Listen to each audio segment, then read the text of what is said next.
अस्सलामुअलैकुम नाजरीन नाजरीन ACC हेल्थ चैनल से आपका मेज़बान डॉक्टर जी सिद्दीकी। आप सीरम प्रोगेस्टेरॉन का लेबोरेटरी टेस्ट हर ट्राइमेस्टर में करवाएं ताकि आपका प्रोगेस्टेरॉन जो कि न सिर्फ आपकी दौरान हमल आपके बच्चे और आपकी सेहत के लिए ज़रूरी और इम्पॉर्टेंट होता है, बल्कि आपकी नॉर्मल डिलीवरी के लिए भी बहुत ज़रूरी होता है। फर्स्ट ट्राइमेस्टर में यानी 13 हफ्तों के दौरान में आपका प्रोगेस्टेरॉन 11.2 से 90 नैनोग्राम पर मिलीलीटर नॉर्मल होगा, जबकि सेकेंड ट्राइमेस्टर में आपका प्रोगेस्टेरॉन लेवल 81.412 से 284 नैनोग्राम पर मिलीलीटर नॉर्मल होगा। थर्ड ट्राइमेस्टर में आपका प्रोगेस्टेरॉन 300 या इससे ज़्यादा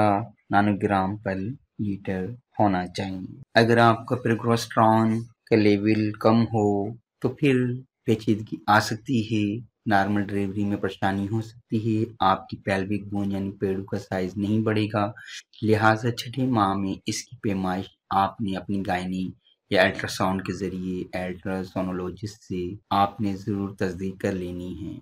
अगर आपकी पेल्विक बोन नहीं फैल रही और वो कम से कम नॉर्मल डिलीवरी के लिए 12 से 13 सेंटीमीटर होना ज़रूरी होती है।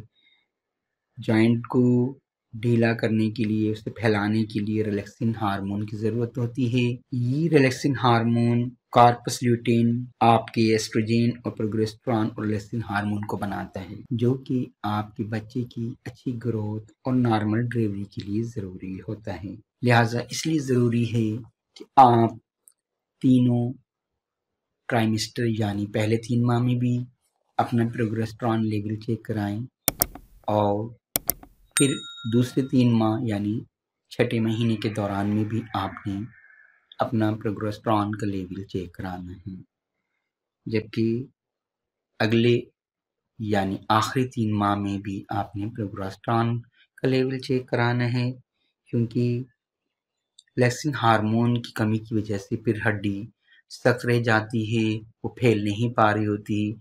जब आपकी डिलीवरी करीब आती है तो कम से कम 10 फिंगर्स कम से कम जो है बच्चे का सर का साइज होता है। जब इससे कम से कम 10 फिंगर्स जो है बच्चे के साइज को मेजर किया जाता है कि अगर आपकी डिलीवरी के टाइम पर अगर 10 फिंगर बनेंगी मेजरमेंट के अंदर तो कम से कम इतना साइज बच्चे के सर का होता है। तो इससे जब ऊपर साइज बढ़ता है तो नियर अबाउट वो 12 सेंटीमीटर से 13 सेंटीमीटर होता है, तो आपकी नॉर्मल डिलीवरी होती है।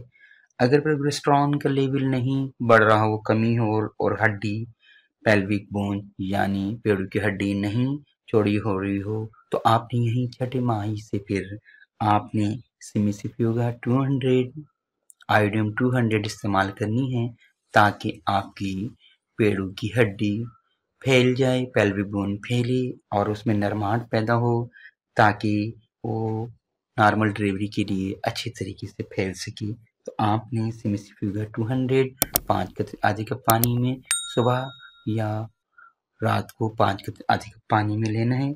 आयोडीन 200 भी ली जा सकती है, 5 कतरे सुबह और 5 कतरे रात को।